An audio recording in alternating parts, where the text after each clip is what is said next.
Muy buenas, soy Marcos Vázquez y estás escuchando una nueva entrevista en Radio Fitness Revolucionario. Hoy hablo con el doctor Tomás Duray, médico especialista en el tratamiento metabólico de diversas enfermedades, especialmente en el caso del cáncer, pero también de la enfermedad cardiovascular, que es el tema principal de la charla de hoy. El origen de esta entrevista está en realidad en un artículo que escribí hace 1 año y medio, más o menos, sobre la importancia de mirar más allá de los valores de colesterol de las analíticas clásicas y cómo cada vez está más claro que el factor principal es el número de partículas LDL o el llamado ApoB. Y buscando formas de medir este indicador, di con Melio, que te permiten realizar este análisis por tu cuenta. Aquellas solo tenían acuerdos con laboratorios en Madrid y Barcelona. Hoy están por casi toda España, por lo que es mucho más fácil y además han crecido en el número de test. Tienen, por ejemplo, un test de riesgo cardiovascular que incluye muchos de los marcadores que comentamos hoy, o un perfil Plus, que es el más completo, que incluye otros marcadores que cubrimos también en la entrevista, como resistencia a la insulina, homocisteína, inflamación. Y como digo, tienen test adicionales desde paneles hormonales, de vitaminas y minerales, etc. Y a raíz de aquello me propusieron colaborar en un podcast. Conocí a Tomás de otros círculos, que es además asesor en Melio, y me pareció buena idea combinar todo en un episodio. Empezamos hablando de qué es realmente la enfermedad cardiovascular, cómo se inicia, qué papel juega realmente el colesterol, cómo interpretar los valores tradicionales, pero sobre todo qué otros marcadores menos conocidos son relevantes. Hablamos de la ApoB, de la lipoproteína A, vemos por qué es importante también la salud metabólica, evaluando la glucosa glicosilada, pero también la insulina y sobre todo el ratio de glucosa a insulina, que nos da una idea de nuestra resistencia a la insulina. Vemos otros marcadores importantes como la inflamación, la homocisteína.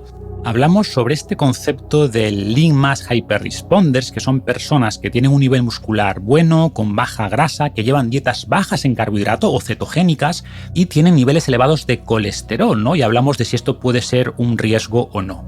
Y por último, comentamos algunos suplementos que pueden ser útiles para reducir el riesgo de enfermedad cardiovascular.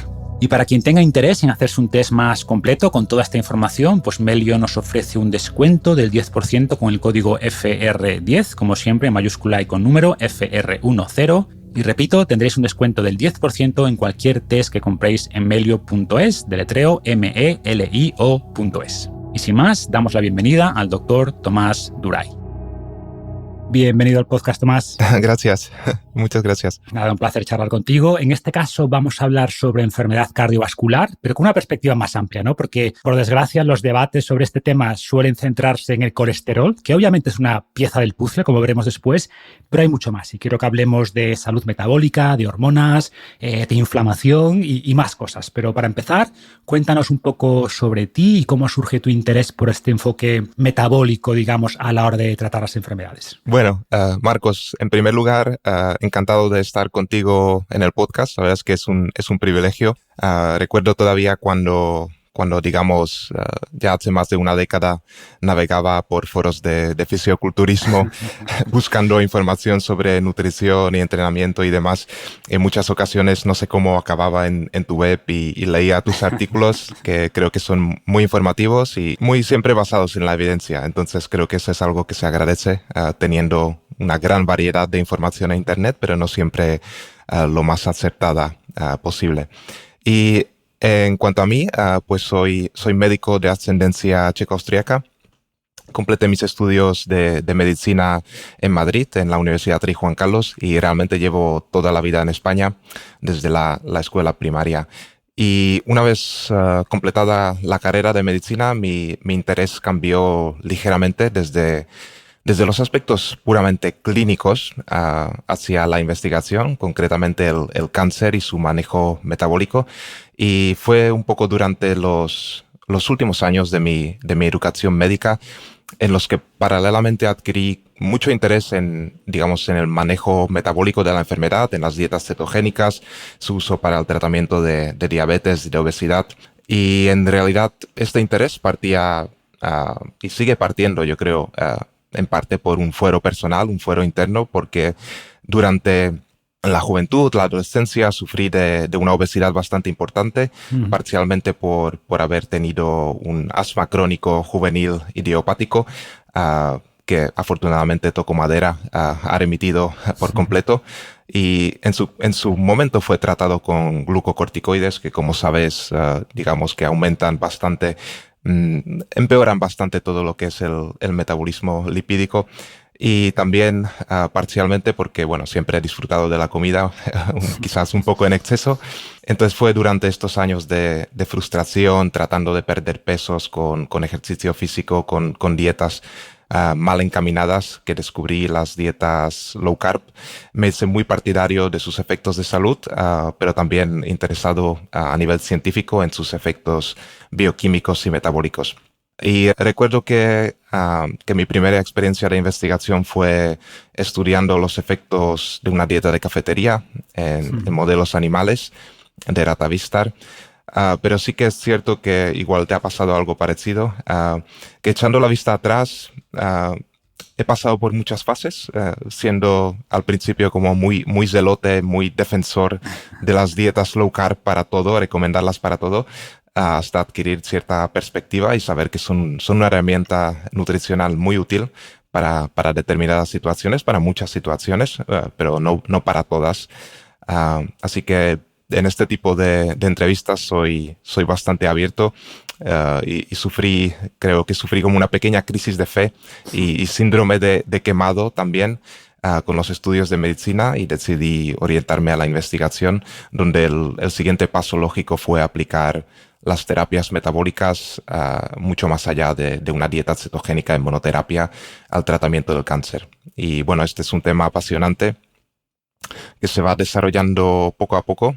Diría que más lento a lo mejor el progreso de lo que merecería, pero creo que en unas décadas podría formar parte del repertorio de tratamientos, entre comillas, estándar, junto con quimioradioterapia. Yo creo que sí, o sea, el problema es el de siempre, que las dietas no son patentables y Correcto. por tanto pues se va a invertir mucho menos en estudiar enfoques nutricionales, pues eso, tipo dieta cetogénica o ayuno intermitente, como apoyo a los tratamientos clásicos, ¿no?, de quimio, de radio, y siempre digo apoyo y no como tratamientos por sí mismos, ¿vale? Pero la evidencia que tenemos es bastante prometedora, faltan recursos para investigar más, que aquí son escasos porque se invierte muchísimo más en fármacos patentables, ¿no? Correcto, hay proponentes de la teoría metabólica del cáncer, como el doctor Thomas Seyfried de Boston College, con el que colaboro. De hecho, estamos grabando el podcast desde Boston, que dirían que las terapias metabólicas serán como un sustituto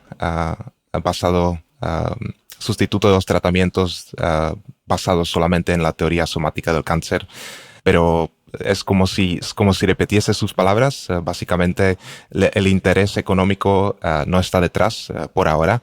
De todas formas, creo que hay muchas formas de transformar esto en una posibilidad viable, y se necesita más investigación, por supuesto, más recursos económicos, pero creo que el futuro es bastante prometedor. Sin duda, sin duda. Y será un placer que en una futura charla hablemos de este tema. Lo he tratado en algún podcast, ¿no? Este enfoque metabólico contra el cáncer, el uso de cetosis, de ayuno intermitente.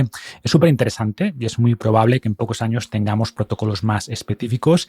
Pero bueno, hoy toca hablar de salud cardiovascular, que a pesar de que se dedican muchos más recursos a la investigación sobre cáncer, más personas mueren a día de hoy por enfermedad cardiovascular. Y creo que más allá de los marcadores clásicos de colesterol, que también veremos después, se puede también hablar de una clara relación entre la salud cardiovascular y la salud metabólica, ¿no? O sea, empecemos, si te parece, ahí explicando cómo sería esta conexión. Vale. Bueno, yo creo que una de las cosas sobre las que se adquiere, digamos, mayor conciencia en un entorno de investigación de cáncer, sobre todo, y metabolismo también, es que todos los sistemas del cuerpo están interconectados, son como operadores continuos, son gradientes continuos. Y esto quiere decir que evidentemente cambios, digamos, negativos en la inflamación, el metabolismo insulínico, que controla casi todas las señales de crecimiento a través de AMPK-mTOR, van a determinar desde el número de partículas de LDL, es decir, la producción endógena de colesterol en células, hígado, intestino, hasta la función endotelial de los vasos sanguíneos. Y yo creo que aquí llegamos a un punto en el que no me gustaría pecar de simplificación o repetición, pero creo que para tu audiencia, para tus oyentes, hablar un poco de enfermedades cardiovasculares, ya que tienen, digamos, información sobre hábitos de vida saludables, pasa un poco como con el tabaco, que podemos dar cifras de epidemiología para decir que son la primera causa de muerte específica en el mundo, que disminuyen la calidad de vida en la vejez, es uno de los pilares de la longevidad, etcétera, etcétera. pero aunque son cosas obvias, creo que a tus pacientes les pasará un poco que con esta información realmente lo que quieren saber, o sea, sabemos que fumar es malo, para seguir con la analogía del tabaco. Sabemos todas las estadísticas, viene en el paquete con dibujitos de pulmones calcinados y la incidencia de cáncer de pulmón, pero lo que la gente realmente quiere saber es qué es lo que tienen que hacer para prevenir estas enfermedades. Y con fumar es relativamente claro, ¿vale? Dejar de fumar.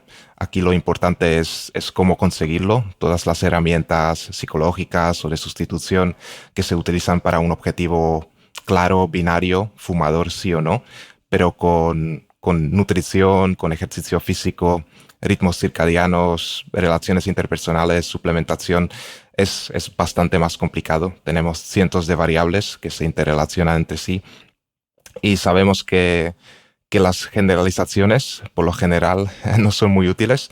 Es decir, explicarle a un paciente que para perder peso o para prevenir enfermedad cardiovascular debe comer sano, entre comillas, eso no es especialmente útil. Y creo que hay que detallar más este tipo de intervenciones y trabajar con cada paciente a nivel individual. Y esto es algo que el sistema tradicional creo que no puede asumir actualmente, y es por una simple falta de tiempo y recursos que realmente se necesitan en otras partes.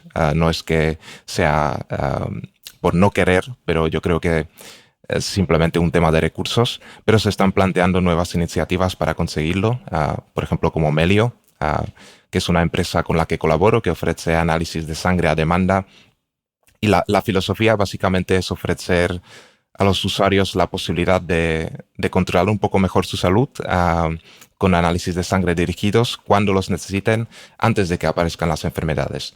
Y esto es algo de mucho valor, porque realmente sabemos que a veces pasar por todo el circuito de formularios y burocracia es uno de los motivos por los que descuidamos nuestra salud, pero incluso así, incluso teniendo acceso a este tipo de herramientas, creo que lo mejor es tener un paciente bien informado sobre su salud para que pueda tomar decisiones propias, y por eso realmente estamos hoy aquí, para explicar un poco todos estos conceptos. Exacto, o sea, necesitamos que la gente sea consciente del impacto de los hábitos de estilo de vida en esos marcadores metabólicos, y que después sea fácil ver el resultado de cambios en estos hábitos, tanto en cómo se sienten, que sin duda es la clave, pero también en indicadores concretos, ¿vale? Y empresas como Melio pues hacen este proceso mucho más sencillo. Empecemos, si te parece, por los indicadores clásicos, que seguramente sean los que la mayoría conoce de las analíticas tradicionales. Y aquí tendríamos el colesterol total, el HDL, el LDL y los triglicéridos, ¿no? ¿Cómo podemos resumir estos parámetros y su relación con la enfermedad cardiovascular? Vale. Bueno, creo que antes de hablar del colesterol, podríamos repasar un poco la fisiopatología de la arteriosclerosis, ¿vale? No entrar en detalle excesivo, pero sí, cuando hablamos de enfermedad cardiovascular, en realidad nos referimos al proceso de, digamos, de oclusión o posteriormente pues de posible liberación de trombos que parten de la arteriosclerosis. Y este es un proceso patológico en el que a lo largo de varias décadas partículas proteicas, vamos a denominarlo así de momento, no necesariamente colesterol ni mucho menos grasa, se acumulan en el espacio subendotelial de los vasos sanguíneos, mayoritariamente inflamados o previamente dañados. Esto inicia una cascada de inflamación que ocluye progresivamente el vaso sanguíneo hasta ocluir el flujo. Vale. Hasta aquí bien. El evento clínico, digamos, final de la arteriosclerosis puede ser o bien un infarto de miocardio, es decir, que a nuestro tejido muscular cardíaco no le llegue suficiente sangre, o bien un accidente cerebrovascular, que es lo mismo pero aplicado al cerebro, o trombosis a distancia. Entonces, tenemos varios factores precipitantes, como una presión arterial alta, triglicéridos altos, tabaquismo, obesidad, que pueden favorecer este proceso, pueden dañar el endotelio, favorecer la inflamación, y algunos vasos son especialmente vulnerables, como las arterias coronarias del corazón, Se piensa que esto es por un flujo turbulento de sangre, porque en estas arterias, digamos que la sangre entra y sale, mientras que por otras arterias del cuerpo solamente pasa la sangre. Y de hecho las arterias coronarias, que a mí es un tema que siempre me ha chocado bastante, ¿por qué justo las arterias coronarias o algunas arterias del cerebro son tan susceptibles a la arteriosclerosis? Y en parte es por este daño endotelial que ya tienen de base por un flujo turbulento de sangre. El proceso de la arteriosclerosis está muy bien estudiado, muy bien detallado a nivel científico y se correlaciona con las partículas lipídicas de la sangre, entre las que encontramos los que has mencionado, el colesterol LDL, el colesterol HDL, los triglicéridos. Y para explicar estos conceptos, como has dicho, tienes un montón de información en tu página web. También tenemos artículos en medios sobre ello que he escrito, o creo que has escrito como una guía del colesterol que he visto en tu página sobre este tema, Sí. que está muy bien para dar un rápido repaso. Pero lo primero que debemos saber es que el colesterol es un lípido absolutamente fundamental para la vida. De hecho, los síndromes genéticos donde se observan defectos en la síntesis de colesterol no llegan a la edad adulta y forma parte de todas las células del cuerpo humano, de las membranas celulares, así como del metabolismo hormonal, de las hormonas esteroideas, sexuales, las vitaminas liposolubles, la bilis, muchas funciones. Y el colesterol realmente, al ser tan esencial, el cuerpo no confía en una ingesta constante de colesterol, sino que se produce de nuevo, se produce por la síntesis celular, la síntesis hepática. Hasta un 75% del colesterol se produce por nuestro propio cuerpo y la ingesta representa como un 20-25%. Entonces, ¿cómo transportamos el colesterol?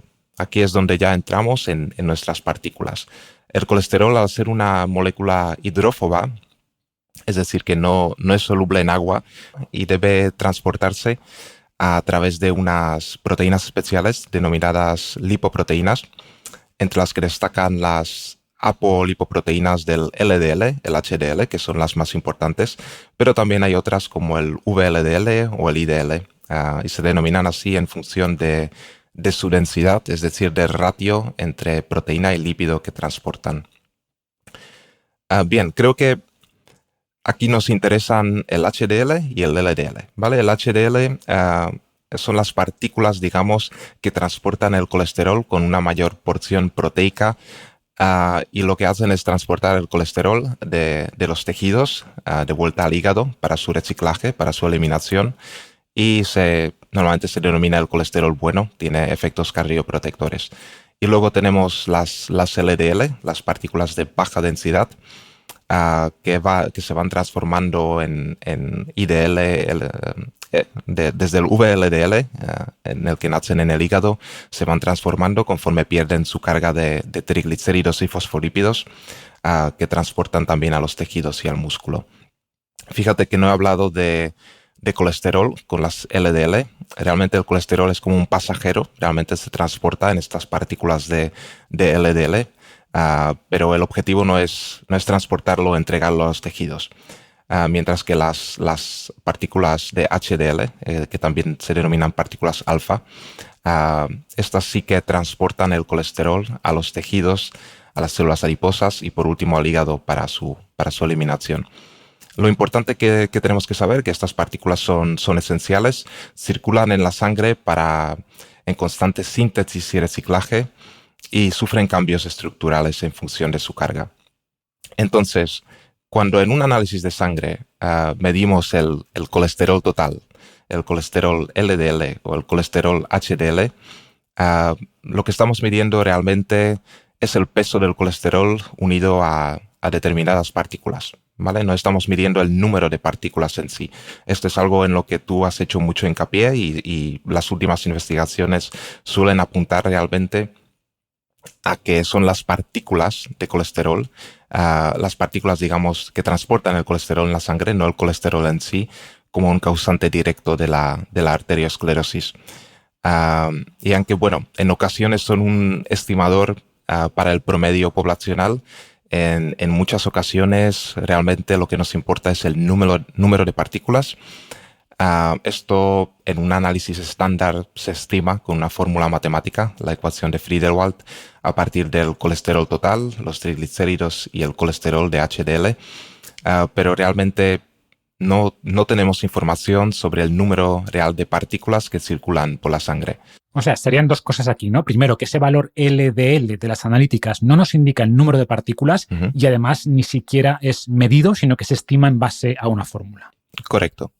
En algunas ocasiones se puede calcular la masa del colesterol LDL, aunque no es lo habitual. Por temas económicos se suele optar por la fórmula, que no es tan imprecisa para personas muy promedio, para personas que tampoco tienen ninguna enfermedad, pero tampoco cuidan mucho su salud, pero sí personas digamos, enfocadas en su salud, que a lo mejor entrenan mucho y cuidan mucho su salud. A veces no es del todo preciso, especialmente si siguen una dieta no estándar.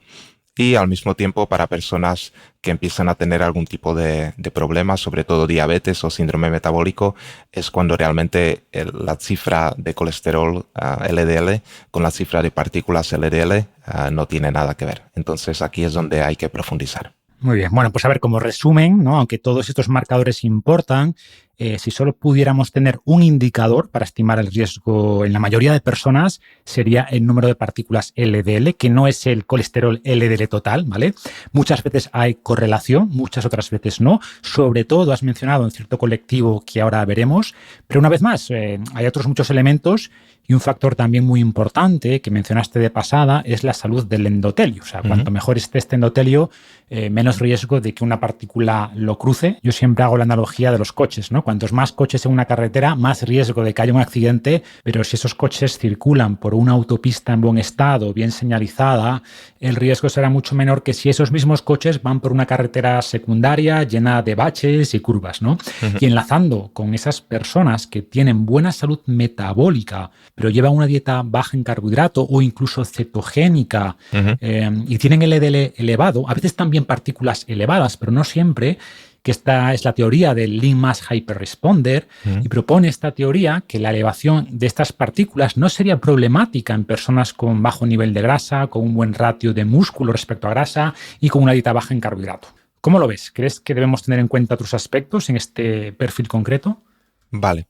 Yo creo que en primer lugar es importante explicar realmente por qué importa el número de partículas de LDL y luego podremos discutir más en detalle qué es el ApoA, qué es el ApoB, que son formas de medir el número de partículas. Pero realmente por qué importa el número de transportadores de colesterol, ¿vale? Especialmente los de baja densidad que tenemos circulando por la sangre. Y el motivo principal es que las partículas de LDL, cuanto más pequeñas peor, también VLDL, algunos tipos de VLDL o IDL, pueden infiltrarse en lo que decíamos, en la íntima arterial e iniciar el proceso de la arteriosclerosis. Y yo creo que es un tema complejo y relativamente controvertido, especialmente si hablamos de los Lean Mass Hyperresponders o de personas que siguen una dieta cetogénica, por ejemplo, una dieta low carb. Y la opinión prevalente realmente es que la infiltración de partículas ApoB en la pared arterial, sujeta a disfunción endotelial e inflamación persistente, como decías, es un juego de probabilidades y tiempo.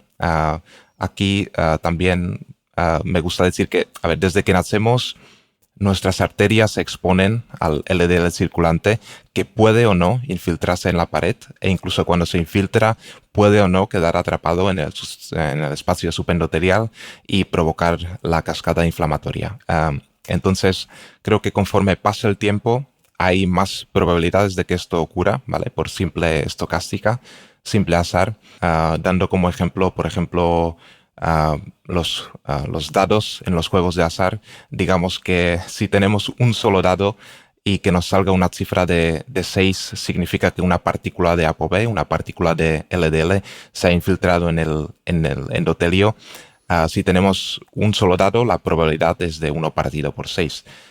Pero si tenemos más dados, es decir, si tenemos mayor número de partículas, la probabilidad de que uno de ellos caiga en 6 aumenta.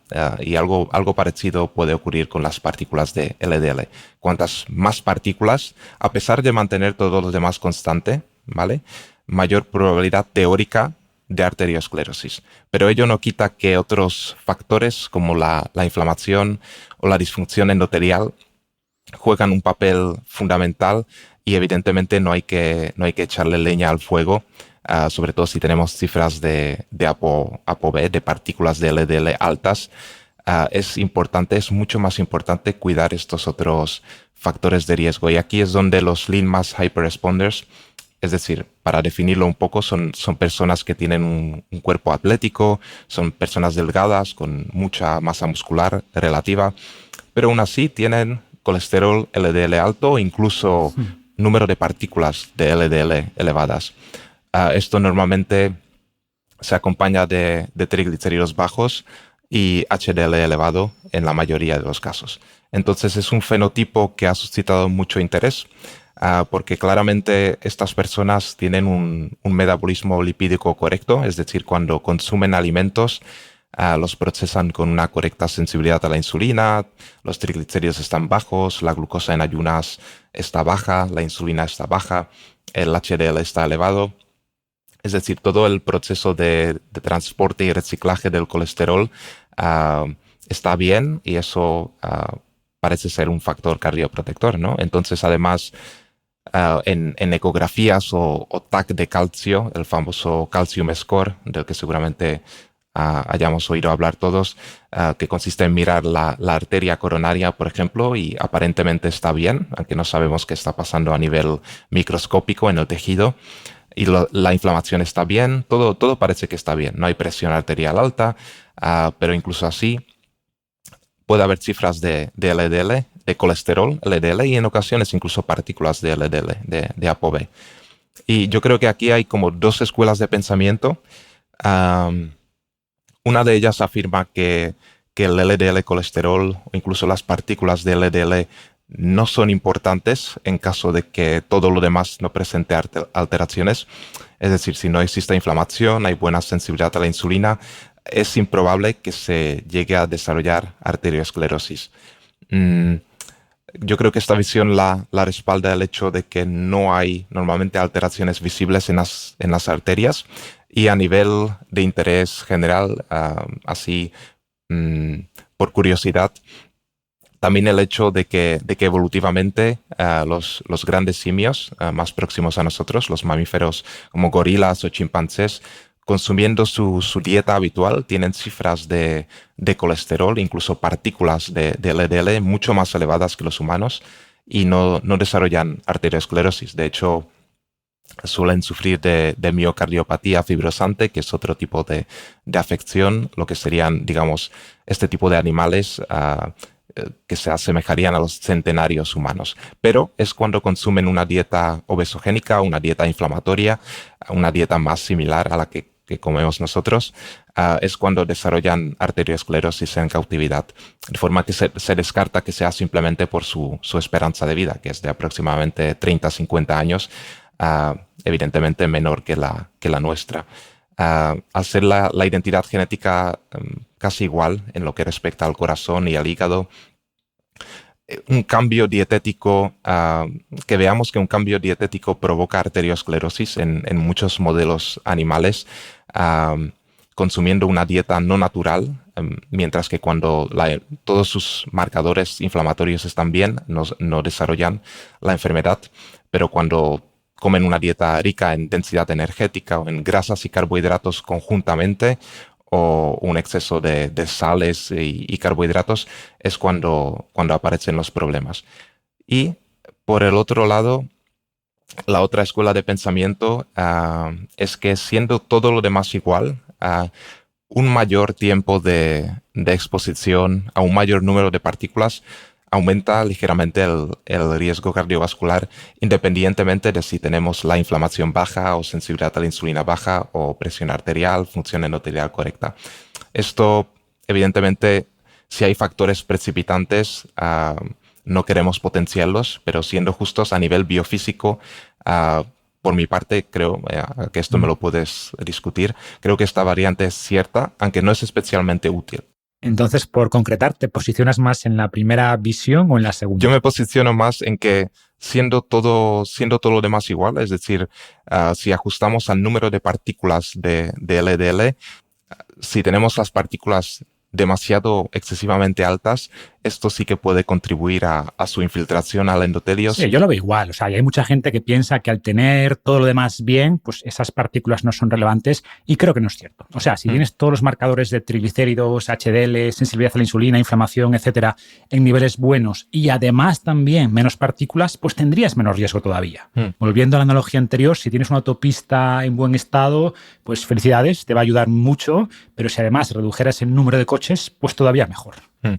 Además, creo que eso, como dices, es donde realmente para sacar algo de información a partir de estas mediciones, si lo vemos así, realmente nos debería impulsar a tomar, digamos, acción. Es decir, si tenemos las partículas elevadas, podemos intentar reducir nuestras partículas, pero si tenemos las partículas elevadas y además tenemos diabetes y tenemos obesidad, tenemos inflamación, y no queremos resolver esto también, para mí personalmente no tiene ningún sentido centrarnos solamente en tomar un fármaco que reduzca el colesterol LDL, que ni siquiera es lo que nos interesa, pero bueno, no pasa nada, y no intentar resolver los problemas subyacentes porque realmente no sabemos la contribución de cada uno de ellos. Quizás tener las partículas altas sea menos importante que tener los triglicéridos altos y el colesterol HDL bajo y tener diabetes, o quizás no. Claro. O sea, aquí hay dos debates, ¿no? O sea, el primero es si teniendo todo lo demás bien, ¿importan las partículas o no? Y para mí claramente importan.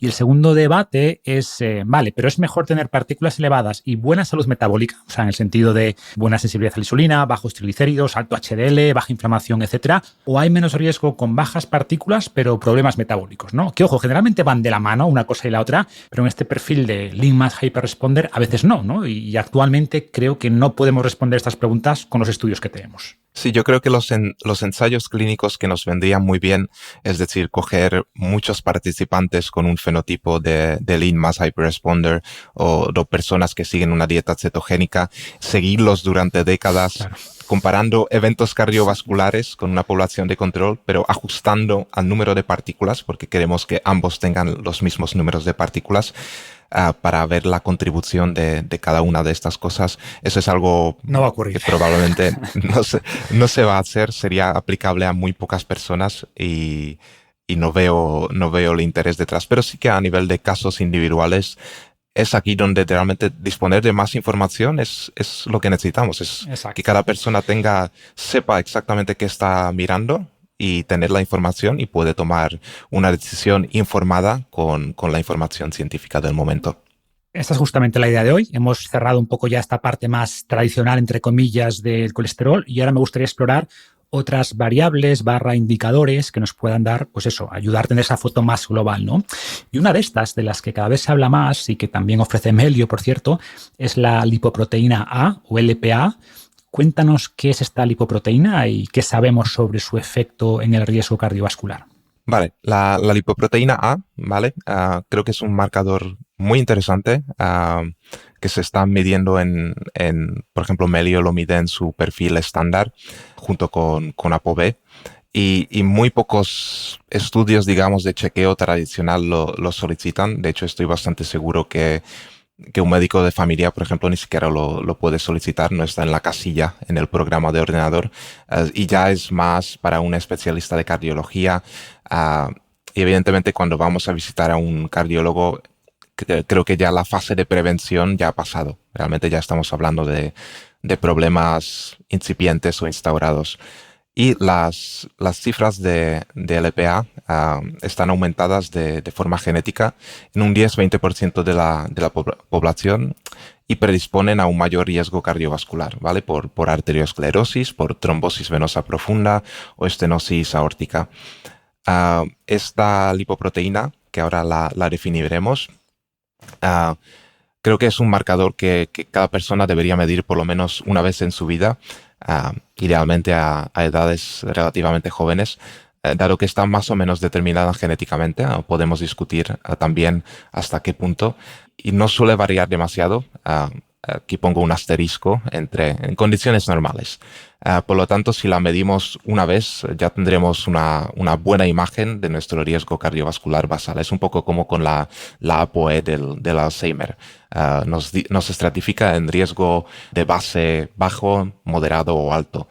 Entonces, la lipoproteína es un subtipo especial de partícula LDL. Es decir, una partícula de LDL con su ApoB, con su colesterol, sus triglicéridos, sus fosfolípidos, pero es más heterogénica partícula por partícula. Es decir, la LPA es una partícula con su ApoB, pero al final tiene unida como una cadena de proteínas exteriores que se denomina apoproteína A minúscula, ¿vale? La terminología en realidad es no la han hecho demasiado simple porque no debe confundirse con la apoproteína A mayúscula 1, que es digamos, la proteína principal del HDL.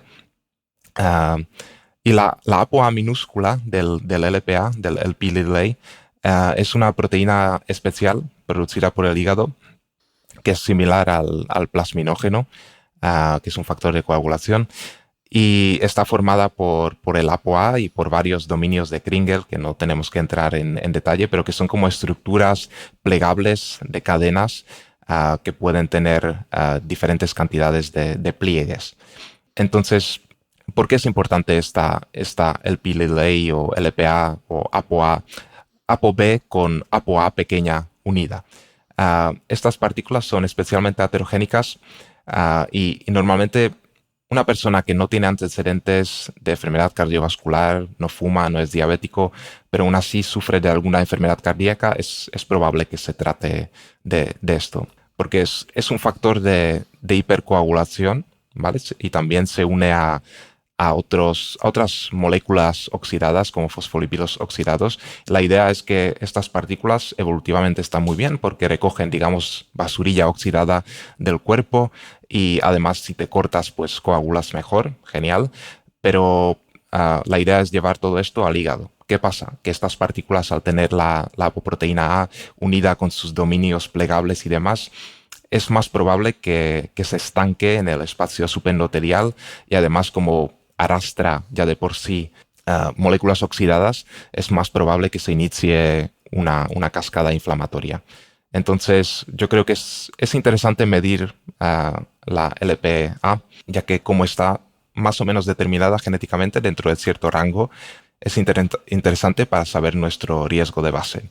O sea, que sería recomendable medirla al menos una vez, ¿no? Porque para bien o para mal no es muy modificable con estilo de vida y es interesante saber si tu variante, entre comillas, del EPA, pues te ayuda, te perjudica o es neutra, ¿no? Y esta información te puede ayudar a tomar mejores decisiones en cuanto a posibles intervenciones, si tiene sentido tomar un fármaco o no, etcétera. Sin duda, si está alta, sin duda tenemos que manejar mucho mejor nuestro ApoB y nuestro HDL. Y respecto a los cambios de estilo de vida, realmente se ha observado que sustituyendo, por ejemplo, grasas saturadas por monoinsaturadas o carbohidratos incluso, se han visto respuestas variables en la LPA.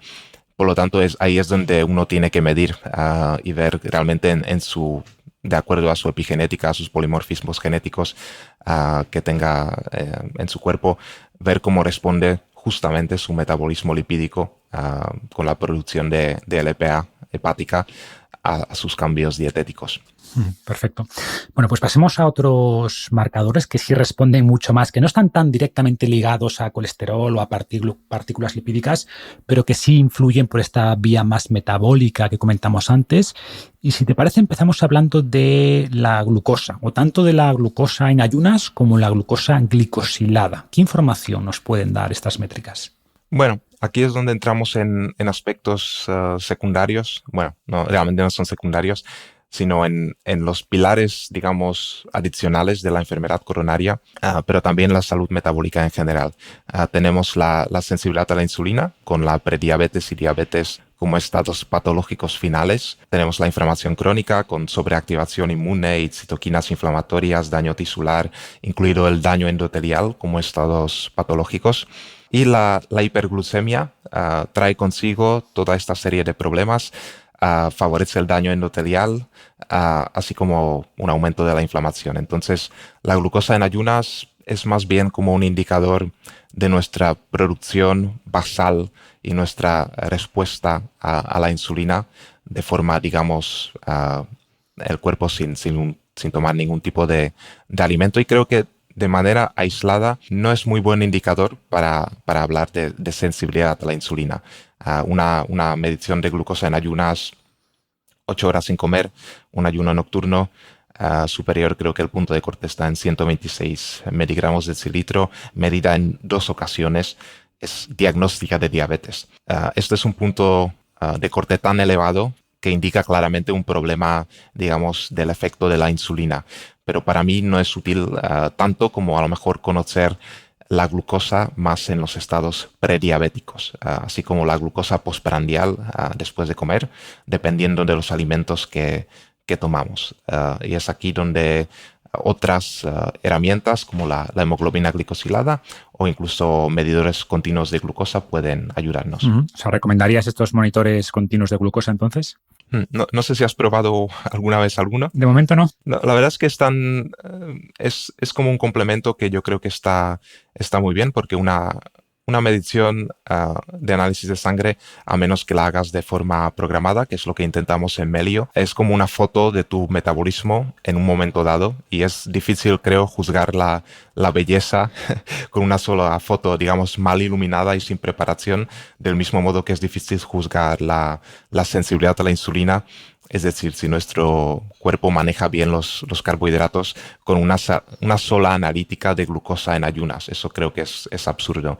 Entonces, o bien podemos hacer más análisis, que está bien, o bien podemos usar alguna nueva tecnología como estos medidores continuos, que básicamente lo que hacen es medir cada pocos minutos. Realmente no es continuo.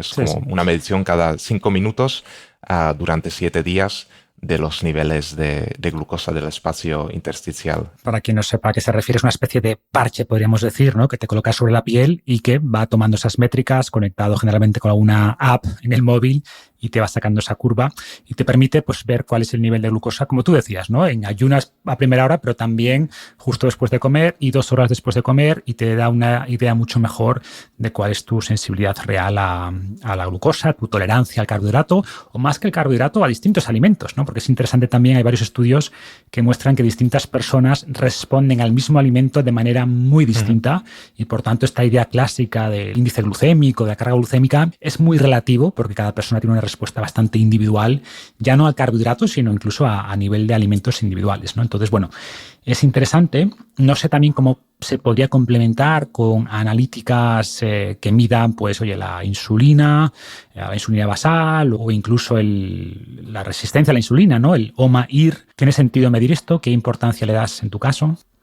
Vale, sí, como bien dices, tanto la glucosa en ayunas de un análisis que nos podemos hacer en cualquier sitio, como incluso el CGM, que está muy bien para medir los cambios de nuestra respuesta a la glucosa, realmente no nos dice nada de la insulina. Y bueno, ya que queremos saber la resistencia o sensibilidad a la insulina, lo lógico sería medir la insulina.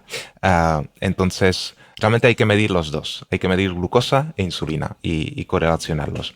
Entonces, la insulina, como todos, como sabes seguramente, y tus oyentes también, es una hormona, digamos, pro-construcción, pro-anabólica, que maneja un poco el metabolismo de las grasas también, de la quema de grasas, el almacenamiento.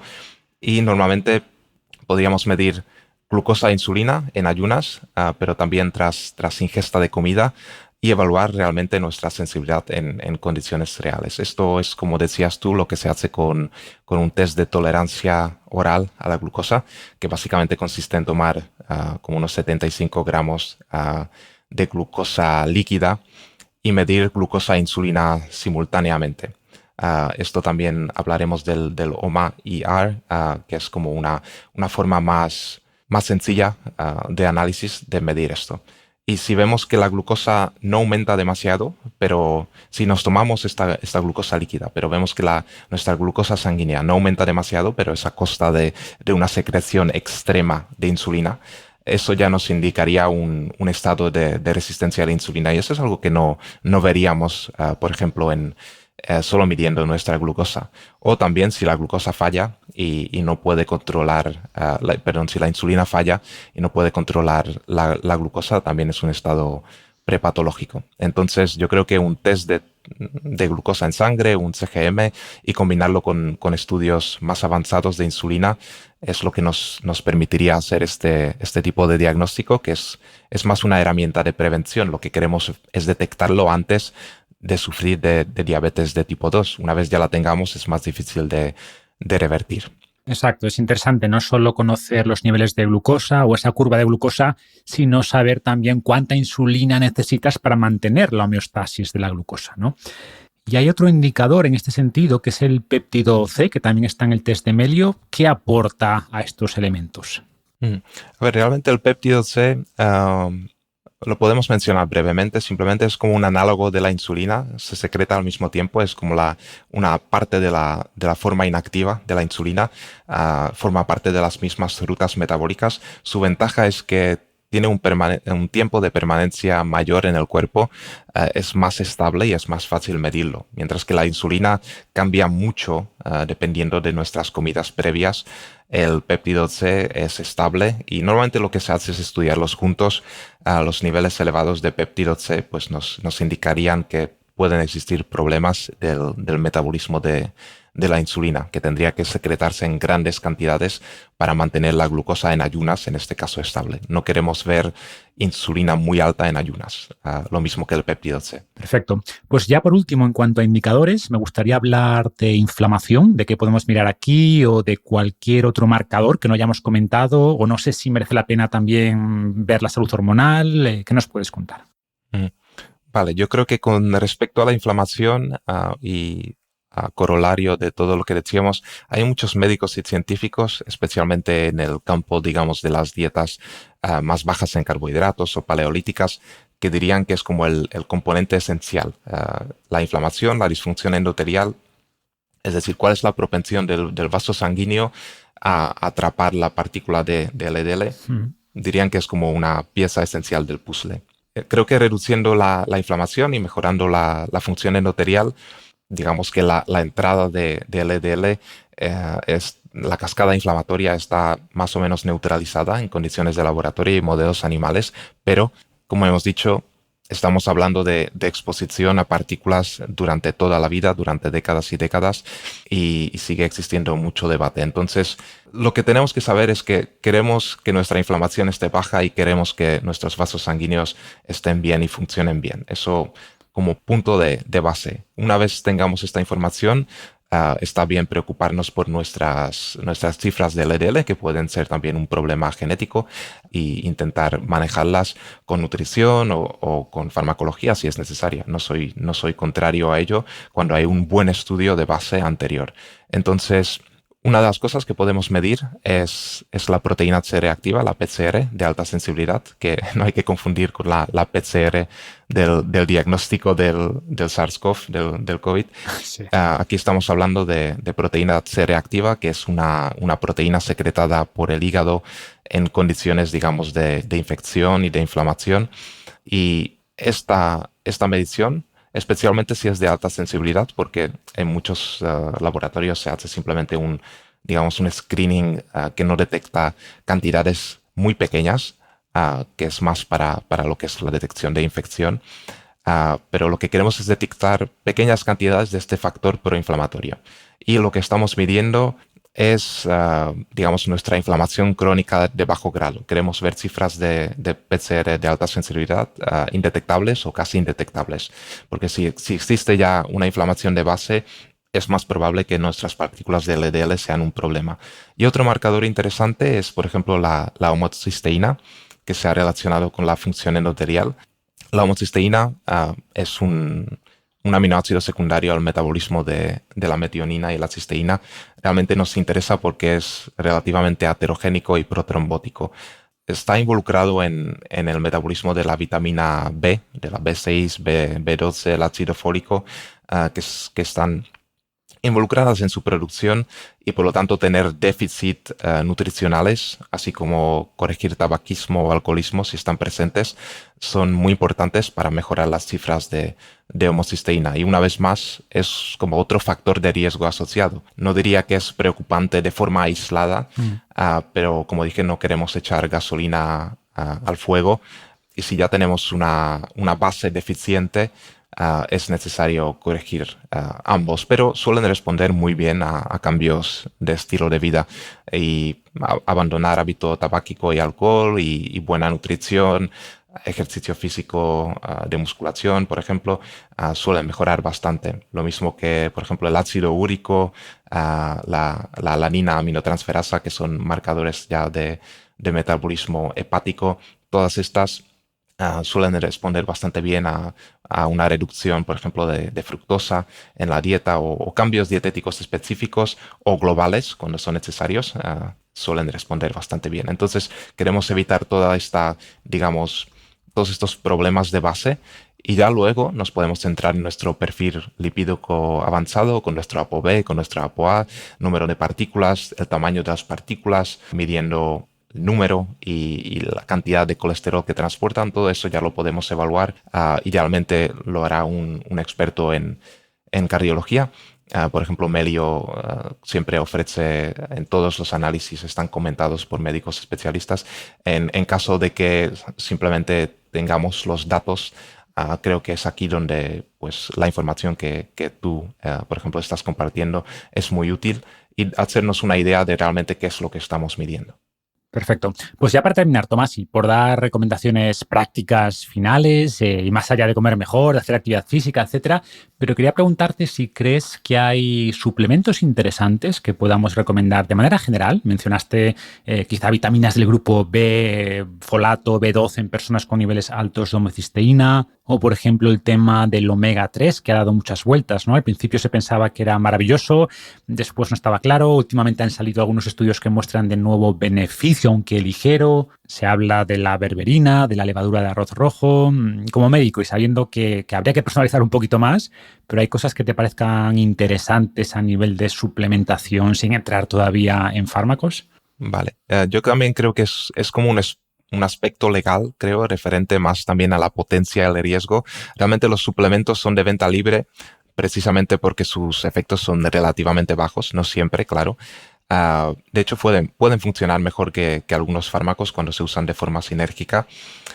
Y realmente es como un tema de administración pública, de que no se puede, es un arma de doble filo. Los fármacos realmente están muy bien cuando se recetan en el momento apropiado.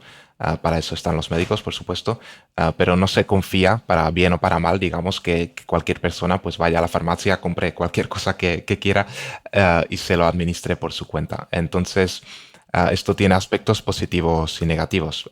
Opciones muy interesantes, como las que comentabas, que pueden ser igual de potentes que los fármacos, por ejemplo, es la berberina, que relativamente es casi equivalente 1 a 1 con la metformina. La distinción es un poco académica y legal más que de efecto. Entonces, yo la recomendaría sin duda para problemas incipientes de metabolismo de la glucosa, pero intentaría, por supuesto, intentar investigar antes realmente por qué tenemos la glucemia tan elevada en condiciones basales. No será que estemos comiendo cosas que no son lo más apropiado para nuestro metabolismo en particular. Y bueno, la berberina reduce la producción hepática de glucosa endógena bastante bien. Y bueno, sí, la aconsejaría más para la prevención que para otras etapas. Luego has comentado el extracto de arroz de levadura roja. Este ha sido interesante antaño, ahora mismo creo que es un poco problemático. Era interesante porque contenía pequeñas cantidades de lovastatina, ¿vale? Que es como una estatina recetada muy común Aquí tenemos dos problemas. Uno de ellos es que la FDA está prohibiendo la venta de este suplemento por temas de patentes. Entonces, cuando lo compramos hoy en día en Amazon, por ejemplo, realmente no va a contener logostatina. Y la segunda es ¿por qué queríamos tomar un suplemento que contiene pequeñas cantidades que desconocemos la dosis de un fármaco cuando podríamos tomar el fármaco en sí si fuese necesario? Entonces yo no soy muy partidario de exaltar las propiedades naturales de un suplemento o de cualquier cosa natural solo porque sea natural. Sí, yo lo veo igual, ¿eh? Y hay mucha gente que te dice, no, yo tomo levadura de arroz rojo porque es muy natural y bla, bla, bla, pero en el fondo el beneficio es por la monacolina K, o sea, esa lovastatina. Y a ver, las farmacéuticas podemos criticarlas todo lo que queramos, pero si hay algo que hacen bien es asegurar la dosis exacta en cada pastilla. Entonces, si lo que quieres es ese principio activo, tiene casi más sentido tomarlo de una pastilla que sabes lo que hay ahí que no un compuesto natural, no regulado, que puede tener cualquier cosa, ¿no? Cualquier dosis o muchas veces seguramente prácticamente nada. Correcto. Yo creo que para cada objetivo concreto es necesaria una dosis concreta. Lo mismo se aplica a los suplementos. Pero bueno, ya que vamos a tomar algo para intentar resolver un problema, es mejor que pase por unos estándares de calidad de fabricación y no ir al bosque y recoger unas flores y setas que podrían tener la dosis o podrían tener 10 veces más, 100 veces más. Entonces, yo creo que no es necesario obsesionarse con lo natural o lo sintético, pero sí a nivel científico, a nivel bioquímico, evaluar los efectos de cada cosa que probemos. Decías el omega 3. Yo creo que el omega 3, a pesar de, digamos, diferencias de eficacia en diferentes estudios, no veo ningún problema con tomarlo como una base, ya que normalmente no vamos a tomar suficientes fuentes de omega 3 a menos que sigamos una dieta mediterránea, digamos, de verdad, no una dieta mediterránea de la que seguimos hoy en día. Entonces es muy difícil tomar suficientes cantidades a partir de pescado azul, que además hoy en día pues tiene otros problemas de contaminación por mercurio y demás. Tenemos que vigilar todo esto. Pero sí tomar EPA y DHA en dosis variables, ¿vale? Dependiendo de lo que queramos conseguir como pauta base o como prevención o como mejora de flujo de sangre, podemos ajustar la dosis para tener los efectos que estamos buscando. ¿Qué más? Hay muchos más.